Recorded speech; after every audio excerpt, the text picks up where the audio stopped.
கிறிஸ்துவுக்குள் பிரியமுள்ள சகோதர சகோதரிகளே, பலந்தரும் தேவன் எபிசோட் 1822 கர்த்தரை துதிக்கிறேன், மகிமைப்படுத்துகிறேன்.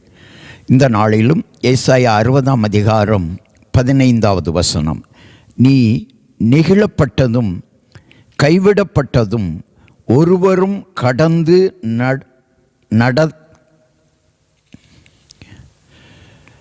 நீ நெகிழப்பட்டதும் கைவிடப்பட்டதும் ஒருவரும் கடந்து நடவாததுமாயிருந்தாய்.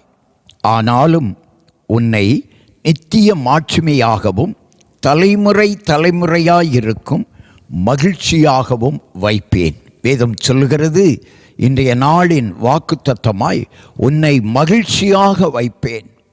ஹல்லேலூயா. நீ நெகிழப்பட்ட சூழ்நிலையில் இருந்தாய், கைவிடப்பட்ட சூழ்நிலையில் இருந்தாய். ஒருவரும் உன்னை தேடி வரவில்லை. ஹல்லேலூயா. ஒருவரும் உன்னிடத்திலே கடந்து வரவில்லை.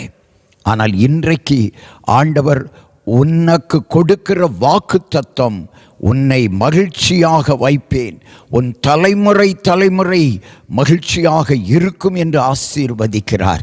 எப்பொழுது நீ மகிழ்ச்சியாக மாற முடியும் என்று சொன்னால், கர்த்தருடைய பிள்ளையாக வந்துவிட்டால், இயேசுவினிடத்தில் வந்து அவருடைய வார்த்தைக்கு கீழ்ப்படிந்து நடப்பாயானால், நீயும் உன் குடும்பமும் மகிழ்ச்சியாக இருப்பீர்கள்.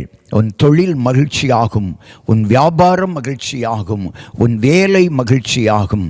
கர்த்தர் அப்படிப்பட்ட மகிழ்ச்சியை உனக்கு தருவார். நீ நம்பு.